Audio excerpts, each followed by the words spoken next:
and welcome to another episode of Anniversary Edition. Today we're talking about Kickboxer, which celebrates its 30th anniversary this year. So we're going to spoil the film, obviously, as we always do. Do go away and watch it first and then come back and have a little listen. I'm Sophie and I'm here today with Tom. Hello. Hey, and Adam. How's it going? Hey, it's good. How are you guys? Yeah, good. Good stuff. I got sore ribs. You've got sore ribs? Yeah. Why do you have sore ribs? You know, just watching Kickboxer. Just from watching? Just watching it. Okay. I mean, I can kind of relate to that. There were a few, Yeah. moments. There was one entire fight scene that was just 11 kicks to the ribs. Yeah. Backwards and forwards. That's just a whole lot of pain. Yeah. Intense. Hence Kickboxer. It kind of makes sense. Yeah, no, if they'd aimed a little bit lower, they would have hit the liver shot with that kick, and that would have hurt a lot more. Potentially, yeah. Just putting it out there. I mean, I'm not so hot on where to strategically kick other humans, but, you know. Yeah, I'd imagine maybe it's a good thing to learn. Liver, kidneys, that's going to hurt. Yeah. Liver, the nice thing about a liver kick someone in shot... the liver. The nice thing about a liver shot is, for all the... You know, you get a lot of testosterone you get in a fight, and it blocks out a lot of the pain, so like broken bones and stuff. It's nothing. But liver shots, apparently, testosterone does nothing for. You mean adrenaline?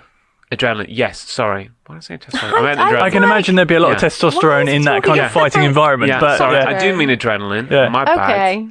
Yeah, Sure. so adrenaline just does nothing. And if you get solidly hit in the liver, which is why a lot of boxers do that shot in a fight, rather than go for like the ribs. They don't go for the ribs, they go hook under the ribs. Right. Because the adrenaline does absolutely nothing for the brutal pain that is a solid liver shot. And that's sort of a weird way to start this podcast. Huh? I mean, it's kind of fitting. It is weird, yes. Just wanted to share. Yeah. Sharing knowledge. Okay.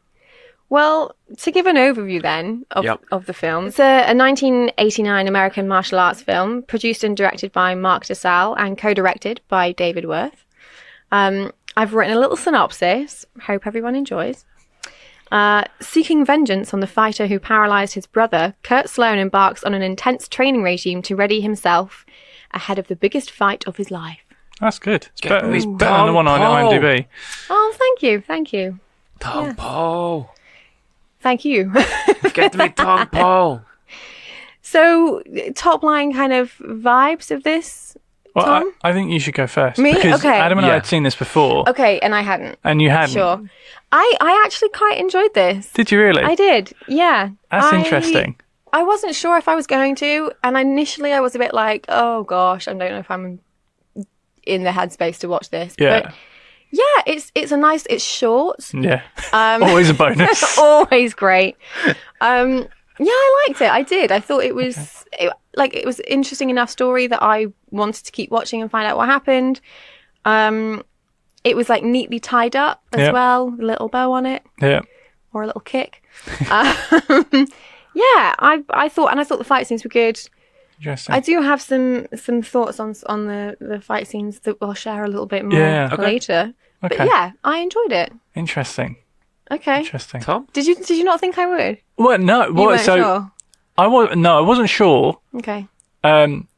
You know, we know you've started to really get into the whole martial arts genre. Yeah. But I think so. When I watched it back, I was like, "This is awful." Yeah. Because I think I watched it too close to like Wheels on Meals. So that's what when I've made more notes, that's what I kind of compare it to. Meals on Wheels and Enter the Dragon. Yeah. And I don't think the fight scenes are as good. No. You should compare it though. You should, absolutely you should. Yeah. So I was like, because I remember thinking, it was an alright movie before. It was fine. You know, I remember it being one of those ones as a kid. It's like, oh, have you seen this? Have you seen that? Because, you know, it sounded violent and, it was, you know, that kinds of this and blood sport. And I seem to remember it being more violent, more kind of like nasty and stuff like that. I mean, there's some pretty nasty bits in it. But so I was kind of like, this is a lot tamer than I remember.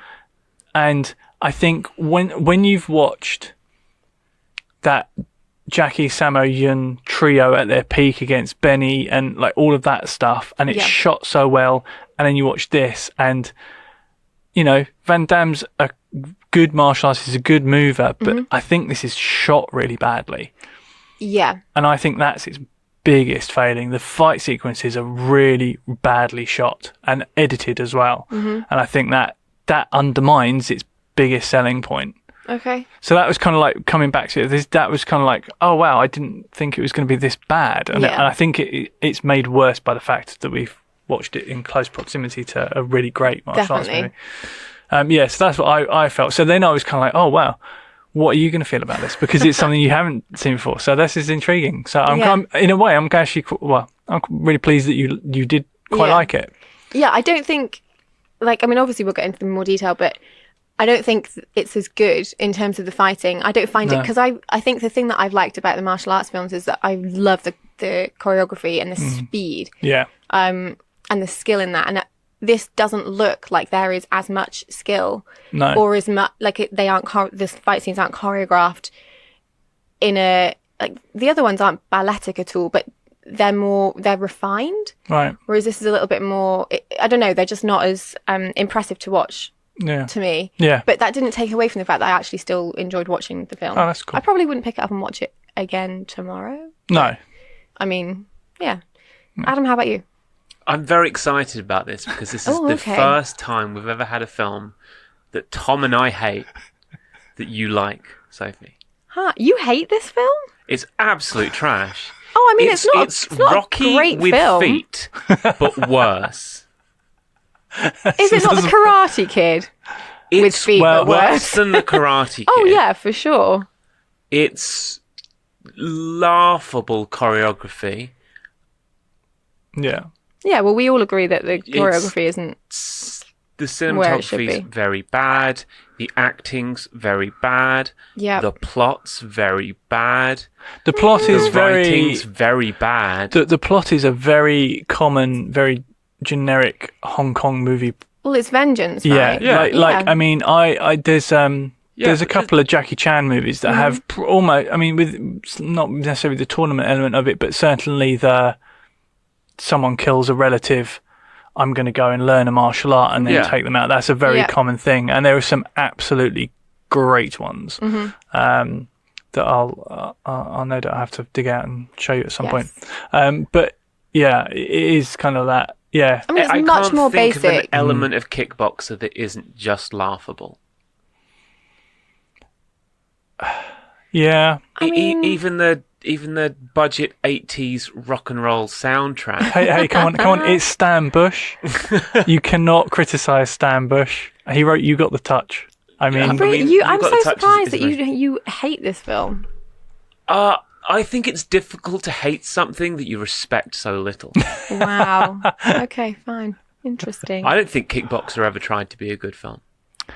It's not, like I said, I wouldn't pick it up and watch it. Hey, don't walk it back tomorrow. Now. You said you liked this film. I do. I don't think it's a great film. I don't think it's got great acting. I don't think it's an incredible storyline. But for a martial arts film, you just think it's wrapped up? I just think it's fine. It's neat, it's tidy, it's easy to watch. No, it doesn't look aesthetically amazing. And no, the choreography of the fight scenes isn't as impressive by any, it's more, in my head, it's kind of like an entry-level martial arts film. Yeah.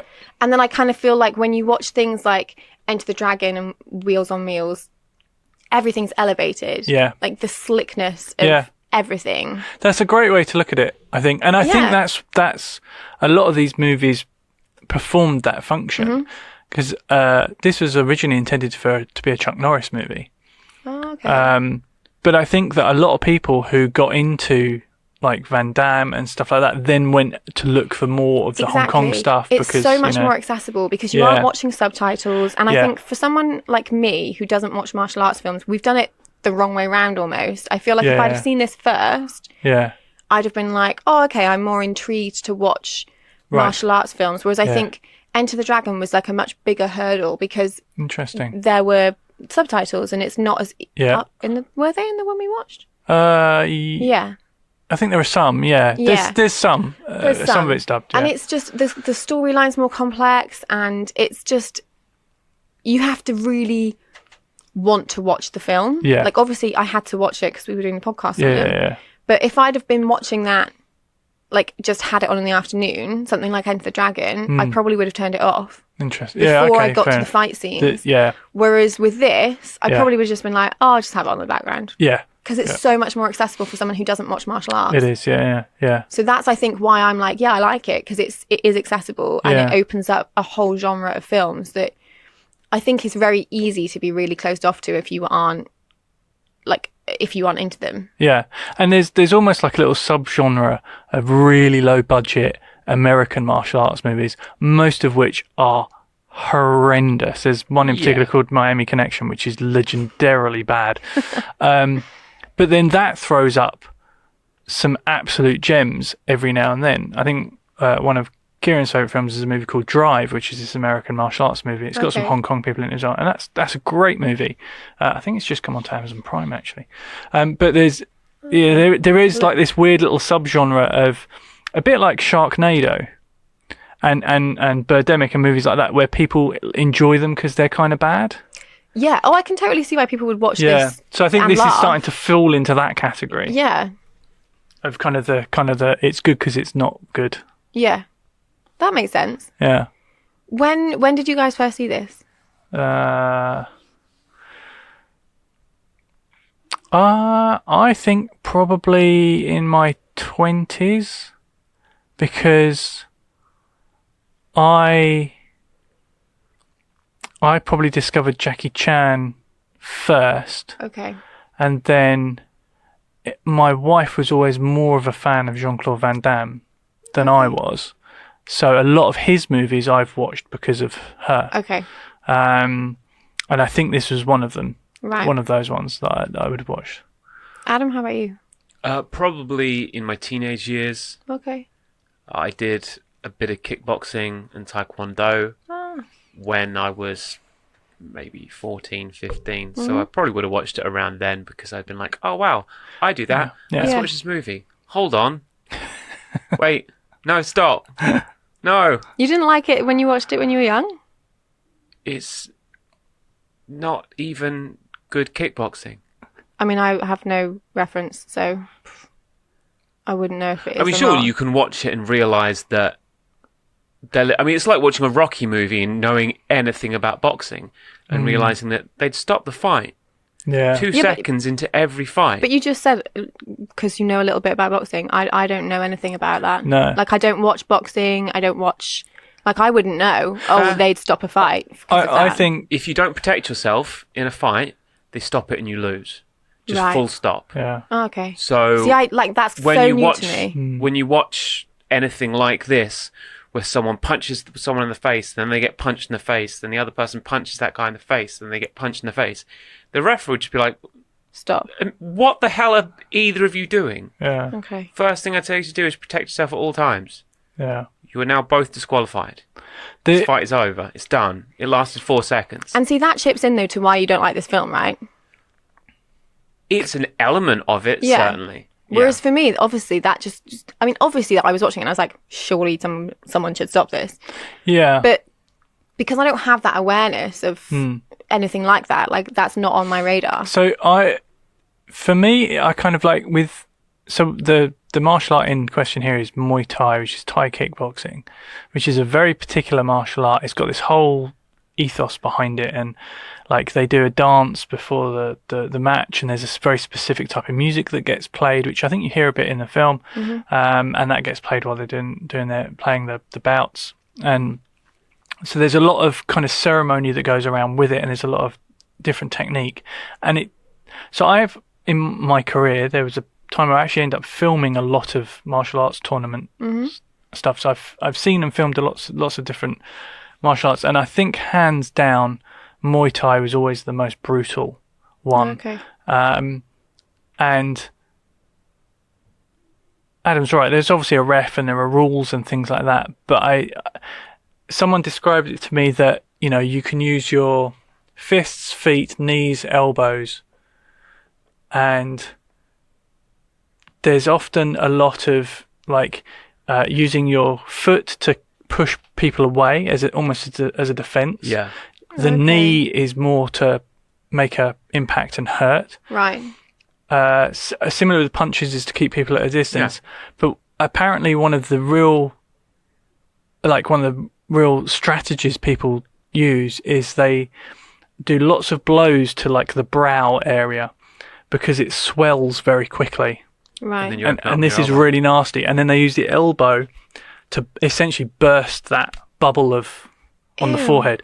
And of course people get blood in their eyes and then it makes it harder for and like that's a legitimate and legal strategy, as it were. Nothing cuts you up like an elbow. Yeah, and elbows cut you up like crazy. So, knees break bones, but elbows just break skin. I'm kind of glad I don't know anything about this. No, and they grim. And so you quite often see they have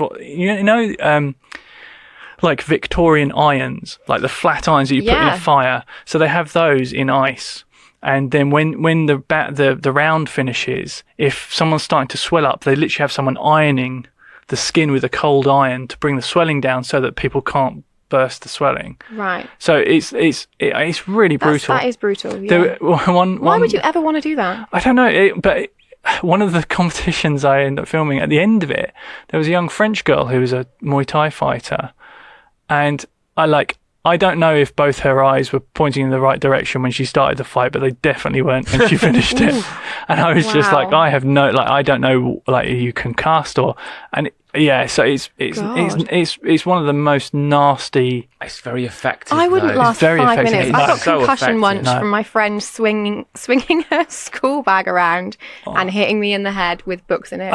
I mean, no. Well, I mean, if there's any help, they're not looking to concuss you by well, hitting sure. you in the head. No. But I mean, that's vile. Yeah.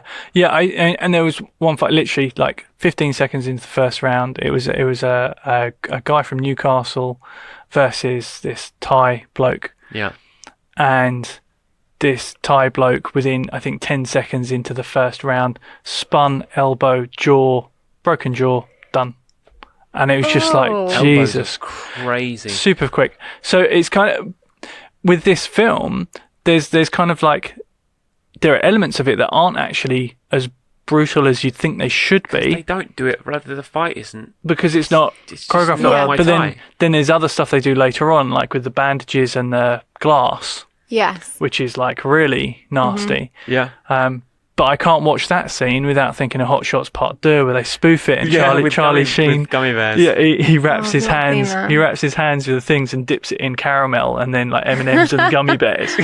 Now that I could get on board with. Hot Shots Part 2 is fantastic, and the fight scene in Hot Shots Part 2 is much better than anything they do in Kickboxer. But what I'm going to say is I think that there is some good stuff in Kickboxer, but I think it's just so badly shot. You don't get the impact. Like, it doesn't look as good. You could be right. There's a lot of it's very evident that no one is doing Muay Thai. There's a bit of it. I know that like his brother is more of a boxer. Is anyone who fights even Thai at any point? I think the guy plays. Is the guy who plays Tong Po? No, he's not. Is he? Tong Po's Belgian. That's right. Yeah, they. Okay. He's not even. He's not. Look, this is what he looks like. His name is Michel Kissy. Oh wow, no, he's definitely not Thai, is he? Oh wow, no, he's not. He's slightly mixed race. He's Moroccan Belgian. Yeah. Do you know what? I'm not sure there is anyone Thai in there. Yeah, I mean, it lacks for sure, clearly, authenticity. Of what it's trying to do. Yeah. And you definitely at the end, kind of when you're waiting for that really big fight scene, you don't really ever feel like it's kind of gone where it should go. No. You don't get the satisfaction of watching it. So, when I said, I go into more detail, I've said kind of it's just not as impressive as anything we've seen, like Enter the Dragon, for the fight scenes. It's just not there. You don't get that at the end. I'm watching an amazing fight scene, which is like the culmination of all training, and you just don't get that. Yeah, it's a lot of stagger punching. I tell you something they don't do, and this is something that Karate Kid does really well, is it sets up the move. Yeah. So it sets up the crane kick, and Daniel can never quite get it right. Yeah. And he never quite get it right, and then it comes at the very end, and that's how he defeats his opponent. It's crane kick's kind of lame. Fine, whichever. But it sets up this thing. This big thing, yeah. And as soon as you see him put his arms up, you know what he's going to try and do. And it's kind of like, oh, right, here's the big moment. And Kickboxer doesn't have that. No. You're right. It doesn't have that moment where you go, oh, right, yeah, this like is... Like I said at the beginning, like, I like it because it's neat. There's no loose ends. No. Like at the end, everything's like, oh, okay, the good guy won, and so and so's knocked out, and they'd lost the money, and gets the girl, and his brother's okay, and blah blah blah blah. Like it's all neat, and the dog survived, which was like, that was the bit I was most upset about when I watched this film about the dog, and then I was like, oh my gosh. But anyway, so that's what I mean. It's very neat. It's very easy to watch in that respect. Yeah, they tie up all the loose ends, like they explain away the accent. Oh yeah, and all that kind of stuff. Yeah. So Adam, okay, because you really don't like this, do you have any favorite moments? Do you find anything good? My favorite moment is when Jean-Claude Van Damme breaks his leg kicking down a palm tree and then gets up. Yeah, continues his training. He breaks his leg when he's trying to knock the tree down. Yeah. And he's like, do you want me to break my leg? And the trainer's just like, kick that tree, or go home. So he kicks the tree, breaks his leg, and it's like, what's anyone here trying to accomplish? Yeah, I must admit that was odd. And when he first meets, when it's his brother fighting. Yeah. When he first meets the opponent, and he's like knocking the concrete post down. Yeah. I'm like, your leg would just break, right? Well, I guess it's all about trying to. You create micro fractures in the bone, and then they heal, and then the bone hardens. Yeah, but... So there's some biology there. You wouldn't want to do it directly before a fight, certainly, Tong Po. No. That's a bad idea, Tong Po. I mean, he seemed fine with it, but yeah, that was... No, I did not enjoy watching that. So the bit when Jean-Claude Van Damme knocks down the palm tree and then gets back up. What else is good? There's... I mean, it has a storyline, more of a storyline maybe. So, like, I know when we were talking about Wheels on Meals, we were, like, picking the storyline apart because we were like, nothing's explained. Why are they in Barcelona? It doesn't make sense. That's true, yeah. Blah, blah, blah, blah, blah. Why is his dad and Gloria meeting in an institution? Like, there was so much that just didn't make sense. Like, can you see credit in this that it... At least stuff's explained and it has more of a plot line? Well, it starts out explaining stuff. It does. And then it doesn't explain stuff. Yeah, there's a lot it doesn't need to, though. It's a very linear plot. Yeah. Like you say, it is very simple. neatly dealt with. Like, everything, you know what's going to happen. You know how it's all going to... Yeah. Sure. There's never a bit where you're kind of like, oh, what happened to this person? Why are they doing that? Yeah. The main character, Mark? Kurt. He doesn't leave the country alive.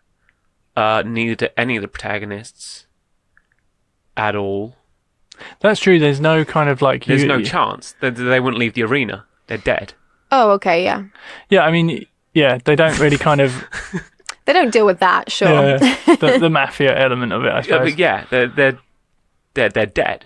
I mean, that's what Kickboxer 2 should have been about, right? Yeah. Them trying to get out of the country. Yeah, it should have just been a road trip to an airport. Yeah. Like The Raid, but just in a car. Okay, that would have been good. I watched that. There you go. That's how you get me to watch a Kickboxer sequel. Okay. So it starts out quite neat and tidy, or at least as neat and tidy as it can be. Yeah. Yeah, they have to have this whole, like, our parents, they're divorced, and that is why you are American, and I am... Yes. I am French. Is he French? Is he He's Belgian, he says. He says Belgian. He says he's Belgian. born in Belgium. Okay, sometimes he's French. Born and raised in Belgium and lives in LA now. There's always an awkward line explaining why he doesn't sound like everybody else. Yeah. Just hire a great dialect coach. Yeah. I don't understand. I don't get it. Maybe Arnie, to a certain extent, that was like part of his persona. Maybe he tried. Maybe he just couldn't do it. Maybe he couldn't. And they were like, do you know what? Just don't. You're a millionaire. Meet with him every day. Just do it and keep doing it. Do it and you'll learn. Oh, my God. Okay, so they do this over and over again. They teach him and they make him French, but they put him in America somehow so he can be in American films. I did like the relationship between him and his brother. Okay. Yeah. Yeah, They didn't look remotely related. No. One's clearly like an Italian-American. Yeah. Mm-hmm. But for all the bad acting going on, no one acted well, but I actually sort of believed their relationship a little bit. They had a nice, friendly banter vibe, didn't they? Yeah. That was believable, yes, as, brothers or good friends. Yeah. And I liked the idea that the parents didn't get along, but they did. Yeah. That's nice. Mm-hmm. And then it gets clumsier and clumsier, and it unravels more and more as the film goes through. Mm-hmm. Like, why is this kickboxer entering a Muay Thai fight at all? Which kickboxer? Sorry. Kurt. Eric? Oh, sorry. Yes. Okay. Yeah. Why is Eric entering? It's kind of just a different discipline. Well, that is kind of weird. Yeah. So I was just looking him up because you were saying their relationship is very good. So he, Dennis the Terminator Alexio is his real name. Yeah. He is considered to be one of, if not the greatest heavyweight kickboxing championship in the sport's history. Oh yeah. He has a record outstanding 70-2. So I assume that's 70 wins to 2 losses. 65 wins by knockout. Damn. That's pretty impressive. He's a big dude and he's jacked. So I feel like believe it. I feel like he's does kickboxing but not Muay Thai. Yeah. So I think two separate disciplines. They're very different disciplines. There's a difference between judo and jiu-jitsu. It's so different. Well, it's vaguely explained in the fact that he says he's the greatest fighter in the world, and he just says fighter, right? And then doesn't some journalist shout out, "Oh yeah, but you wouldn't stand a chance in Thailand or something," isn't that? And then he says, "Book us a flight to Thailand then, and I'll prove you wrong." Yeah. I think that's why he's it's like a really tiny stupid. flyaway, ridiculous. Really stupid. Yeah. But completely. He had a long-standing friendship with Jean-Claude Van Damme before the movie. Oh, great. So they were good friends. So that's probably what comes So I think across. I think you're right. That's why the relationship works, but not necessarily the acting. Yeah. Yeah, it's just an existing relationship. Acting is hard, but I believe them. Yeah. Yeah. As a pairing. Yeah. The film just doesn't make an awful lot of sense. But we're trying to talk about what I liked about the film. Yes, So there and we you liked go. the relationship. I liked the relationship. There we go. Between the brothers. Great. Tom? I was long-winded. Is there stuff you like about this? I'm not sure really. I kind of this viewing of it left me kind of disappointed. Mm-hmm. I think Van Damme is capable of a lot more than this. Mm-hmm. I kind of feel like I want to watch Bloodsport again. Okay. As like a compare and contrast. Made them either the same year or year apart. Right. To see if that's any better. Mm-hmm. Because he did the choreography, right, for this film. Yeah, and he did the choreography of the fight scene. I don't know. Let's have a look. I think because obviously he was and Michael Kesey and Dennis Alexio. They're all martial artists, so I think maybe they sort of did it together. You want Alexio to do the but even then. But this is the thing: if they're fighters, not actors or dancers, then there's a difference there. Yeah, and that's where I think I noticed the difference. Like I said, I liked it, but I didn't find it as visually impressive.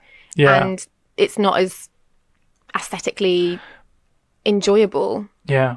It's like I said before, when we were doing Wheels on Mills, quite often if you want martial artists in a movie, sometimes you're better off training dancers than getting actual competition fighters. Yeah.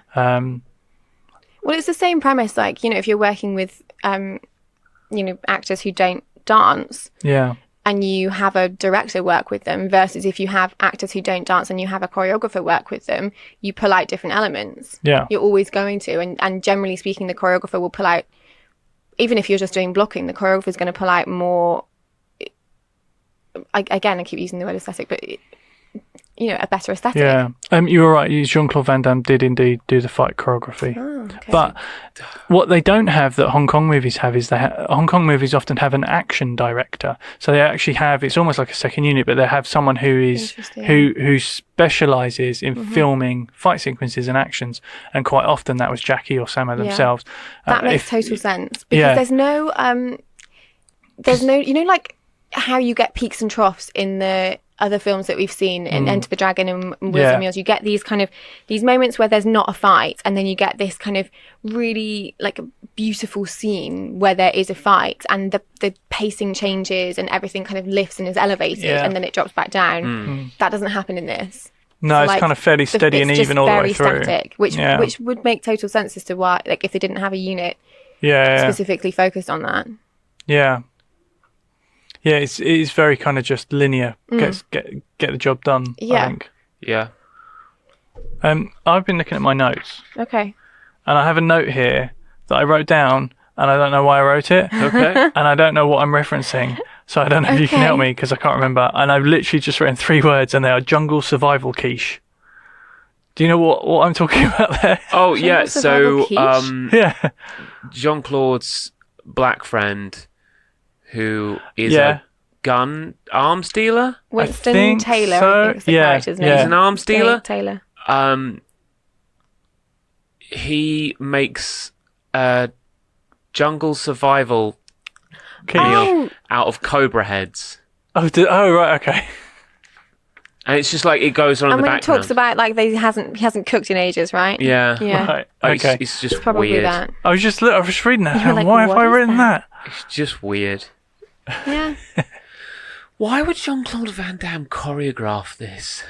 Well, because why wouldn't he? But that brings us back to what like this you is think, right at the Tom, beginning of his career. Yeah. He's the star. He's like he's got an ego that you need to. Can you do this thing? No. Yes, absolutely. No, but no, I don't even think it's even that. It's like you're the star, and if it's your baby, your creative idea. He comes from a martial arts background, so of course he thinks he can do that. Yeah, he wouldn't think he could. There's only 2 fight moves in this movie, right? Apart from weird spinning hand things, which aren't really moves at all because you can't get any momentum there. It's crescent kicks and side kicks, and that's it. There's only 2 fight moves in this movie, and a weird like knee drop thing from professional wrestling. Right. That Tong Po tries. He breaks thingy's back by doing the. Well, I can't. Kieran would know what it's called. I can't remember. I can never remember what it's called. The flying knee drop in the final fight. Oh yeah, but in the beginning he does drops. an elbow drop. But then the thing is does he drop him on his knee? It's an elbow drop. Oh, okay. It's an elbow drop that breaks his spine. Right. But you're watching something as having knowledge about it already. Yeah. It's the same way that like I watch If you're paying attention to it, you'll notice that there's only 2 moves. Yeah. No, you wouldn't. One of the fights. I don't think you would. One of the fights, there's only 1 move with a right leg. Only 1 move. Which one? The fight right before Eric fights Tong Po, he does his qualifier. Eric, that's the brother. Fight, yep. Yeah. And he just does a side kick, receives a side kick, does a side kick, receives. They don't even move their feet. I think other than to kick. I don't remember that at all. I think it might be that it was dreadful. Sorry. That you can't you want to build up to all the moves in the final fights. But even then they don't. Well, yeah, that's the thing. Is that so the ones before it are even blander because they need to pare it back a bit. But again, I still think that it's fine for entry level. Yes, I think so. I guess it's the same way that I watch like a dance movie or a musical though, because people were like, "Oh my god, La La Land was amazing," and I was like, "Choreography wasn't." Yeah. As great as it could have been. Yeah. Whereas you guys wouldn't be like, "Oh, they only used a triple time step." Whereas I would be like, "Why did they just keep using a triple time step during the whole routine?" Yeah. Because you'd be like, "Oh, they were moving their feet." I think you're right. I think that for audiences who are looking for an action movie, this is probably fine. Yeah. I think if you go at it as a martial arts movie, that's when it falls short. It's nowhere near as good. And I think actually thinking about Jean-Claude Van Damme, the movies that he does that are action movies are better than the movies that he does as a martial artist. Yeah. So things like Street Fighter the movie is way better than Kickboxer. Yeah, way better. Yeah, and that's not great, but yeah, I'd agree with that. I'd say that Universal Soldier is probably his best movie. That's with him and Dolph Lundgren. As they play, of course, yeah. Have you seen that where they play augmented soldiers with? Yeah, and they're in the cold suits and So that's cool. Him playing the villain in I think it's Expendables 2.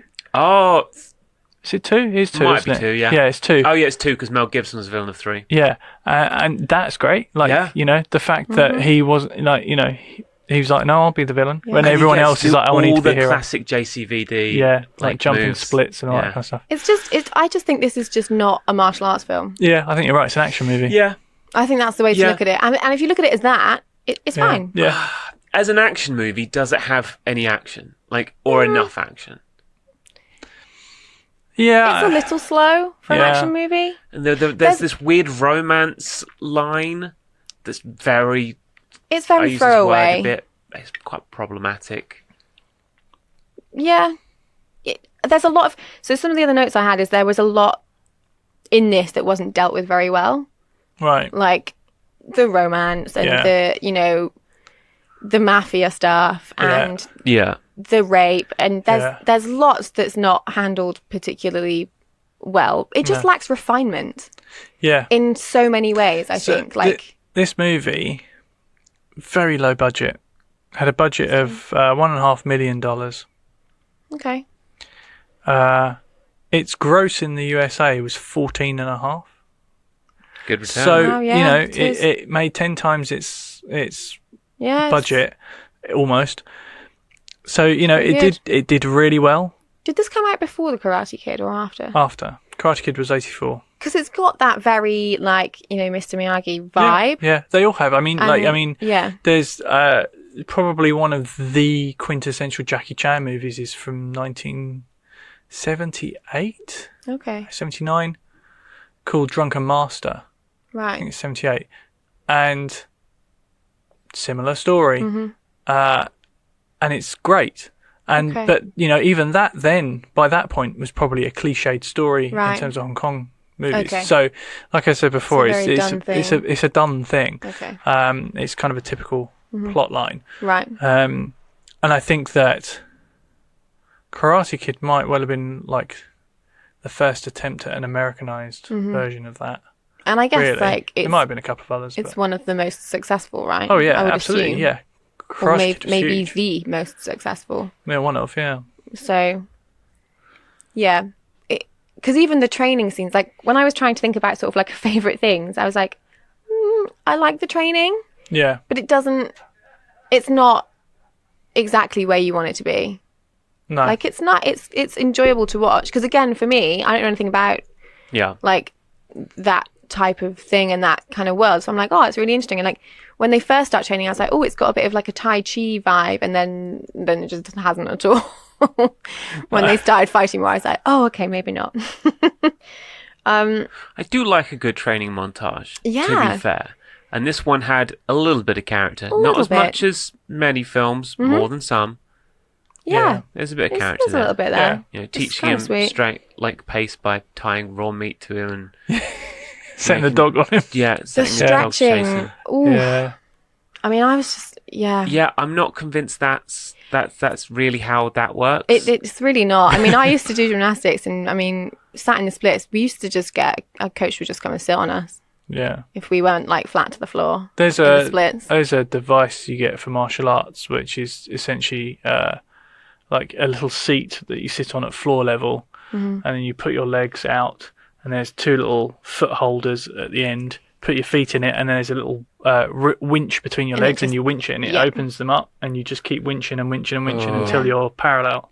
Not parallel. That'd be wrong. until your tendons are torn, and you don't walk again. I mean, you have to do it gradually. Yes. Oh yeah. And obviously, like when I was little, we were training in gymnastics as well. You'd like lie on the floor, and then you'd shimmy up to a wall, and you would just have your legs.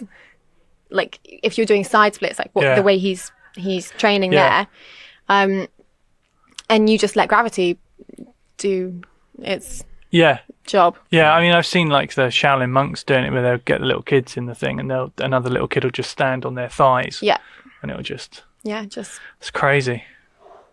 Basically, seems like a good recipe to get badly injured. Oh yeah, I mean, I'm sure it is, but you're always kicking a palm tree until it falls down. And in theory, you're always warm when you're stretching, you know. But don't try this at home. No. Okay, so is it still a worthwhile like good film. There are so many better films. Yeah. So many. If you're looking for a combat action film, there are better films. If you're looking for martial arts films, there are many better films. Yeah. If you're looking for a Jean-Claude Van Damme film, there are better films. If you're looking for a Muay Thai film, there are better films. I can't think of a reason to watch Kickboxer. No, I have to say, I was very disappointed. It's fine, but I was disappointed with it. I mean, I think for someone who doesn't watch martial arts films, or for someone who is like, oh, would I like them? It's a fine thing to watch to test the water. Yeah. Yeah, I think you're right there. I think you'd undersell them. You would, but but would you get someone to actually sit down and watch Wheels on Meals all the way through? Yeah. Or like Drunken Master, or any of those movies. Because it isn't the most accessible of films. No. For me, it's really similar to like Honey. Sorry if anybody loves that film. Oh, wow. As dance films. But like, it's not... Leave Jessica Alba alone. I love Jessica Alba. Got a lot of time for her. But, okay, in terms of the actual skill of the choreography, I can't comment if it's on par with Kickboxer because I don't know enough about Kickboxer to know if it is. The choreography in Honey's fine. Like, it's good. It's not amazing.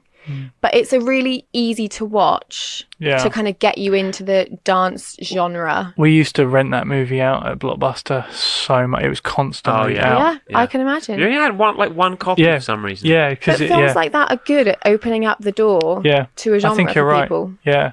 And I think it kind of serves the purpose. I'm sure there are better examples of it. And I'm sure that if you, like Adam, if you thought about it, I'm sure if I said, oh, I really want to get into martial arts, I've never watched a martial arts movie in my life, you wouldn't get this film for me to watch. No, if you wanted like a Muay Thai film, like I'd tell people to go and watch Ong Bak. Yeah, I haven't seen that for a long time. But it's the accessibility thing. But the thing is, like in 1989, this was a rarity. Like there weren't as many American martial arts movies that were as good as this, which is saying something. Well, because I remember you saying last week that this is like. We watched Wheels on Meals, which was a Hong Kong film that was becoming more Americanized. Yeah. And this is an American film that's trying to be. Yeah, it's got like I say, it's got its roots in it. It's shot in Thailand, and it's got its roots in Thailand in terms of its plot, but it's also got that very typical Hong Kong plot line. Whereas Wheels on Meals has got a more. Almost like a more Western mystery feel to it, which was, I'm not going to say it wasn't anything new there. It was, I guess it's less common for a martial arts movie because they tended to be, very typical revenge stories or, repelling a bit like Seven Samurai, people repelling an oncoming force kind of a deal. So. Interesting. Yeah. So from your point of view, Adam, obviously it's a solid no. It's a pretty hard no. Yeah. Well, I'm a kind of Yeah. I think you're right. It does kind of have this sort of entry level purpose, and I think that would have been much more apparent in 1989 when there was less other stuff. Like Jackie Chan wasn't doing American movies at that point. Yeah. Right? He made a few cameos, but he wasn't doing like a Jackie Chan movie for the US market. So yeah, I think you're right. It is that's his vibe. I guess if you want to watch a white guy doing martial arts movies in the 80s. Yeah. That's what it says on the tin. That's what it is. Yeah. The only game in town. And for that, it's fine. It's good. It does what it says it's going to do. Yeah. If you don't like Asians doing martial arts, you watch a bit of appropriation. Yeah. Should we move on to next week? Let's do it. Let's have a chat about next week. So we are going to watch, and then talk about. What are we doing? Bill and Ted's Excellent Adventure, dude. Excellent. Yeah, there you go. That's more of a Batman. It really was. So I've only seen bits of this film, and just have always thought looks a bit stupid, and it's What? Sorry. What? And it's not really up my street. Yeah. So you're gonna have to sell this to me a bit, boys. It's funny because I think that's the same opinion my mum had of it when I watched it as a kid. I was trying to work this out. I feel like Bill and Ted was kind of a cultural phenomenon in a way. Yeah, it's timely. It captures the zeitgeist of a sort of LA, California metalhead. Yeah, not necessarily metalhead, but that kind of thing. Hair metal kind of guy. So something I was thinking about was like, go to the Bourbon Room. It's very kind of Wayne's Worldy as well. And I was like, when did Mike Myers do Wayne's World? Was that before or after? Mm-hmm. And I had a quick look into it. And what I didn't realise was, so Bill and Ted came out in 1989. Mm-hmm. But it was made in 1987. Oh, really? And it just kind of got stuck in, like, politics of studios and stuff like that. And it wasn't, no one really kind of thought that it was going to do a great thing. It was kind of a bit of a coincidence and luck that it got made. And interestingly, Mike Myers did Wayne for the first time in an audition in 1987. And there are two things that happened independently of each other at the same time. Okay. And it was a huge cultural movement in LA at the time. And Wayne's first appearance on SNL in Wayne's World with Garth was in the 88-99 season, so it would have been around the same time that this actually eventually got released. Right, okay. So it does definitely capture that moment. Mm-hmm. And I can remember just as a kid, like, people using all the slang and kind of it just being a real thing. Yeah, it just kind of went over my head. I mean, I was 2 at the time. Well, yeah, so exactly. Sure, yeah. I'm okay with the fact that it went over my head then. But what a great idea for a film. 2 slacker, hair, like rock and roll. Well, not rock and roll. Do you want to say hair metal? Yeah, I mean, I guess they're they are. Just general metal. I think they're just general. They like Iron Maiden. They do general metal. But they seem to be more kind of like popular, less. They're kind of surfer in a way. It's kind of weird, but metalheads. I guess that hair metal was a lot more popular. Yeah, then it was a bit more. It was okay to be a cool kid and like that stuff. Yeah, I think a lot of it was done by the band Extreme. They weren't really cool. They were just like burnouts. Yeah. It wouldn't surprise me if they smoked a bit of weed. Yeah. But they didn't want... Maybe... that's definitely in the original script, let's be honest. They're just burnout metalheads who go on an adventure through time in order to graduate from high school. Yeah. What a dream. What, you get George Carlin? Oh my God. Yeah, that was an accident. It was... But, yeah, an inspired one. Yeah. It was perfect. Yeah. So why should I watch it? I mean, obviously I'm going to watch it for the Keanu Reeves podcast, launching Keanu Reeves' career. It's one Alex of those Winter movies. ending his career? No, he didn't. Oh, no? It didn't end his career. He just wasn't that bothered about acting. Okay. So he went on to be a director and do lots of other stuff. He actually went off into the indie realm way more, and that's because that's what he was interested in. I'm always annoyed when people say, "Whatever happened to this actor?" Yeah. Did they fail? And No. I was thinking maybe they just made a good amount of money and decided to settle down. I think he just made a choice that wasn't Good what he for him. wanted to do. Fair play. I lump this in. We can talk about whether it meets these benchmarks, but I kind of lump it together with Ghostbusters, Back to the Future, because it's comedy. There's an element of sci-fi, and it's a perfectly formed independent idea. It's not something that you've seen before. Yeah, it's its own thing. It's original. And imaginative, limitlessly imaginative. Yeah, and so that's why it's got that vibe to me. Whether it's as good as those other movies, that's up for debate. But I kind of see how it's almost like it's the end of that era.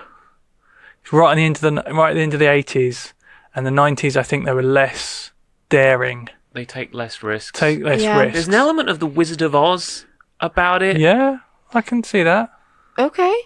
Where they go down this radical yellow brick road, but it's more of like wires through time. Yeah. And instead of the Tin Man, they meet Napoleon Bonaparte. Yeah.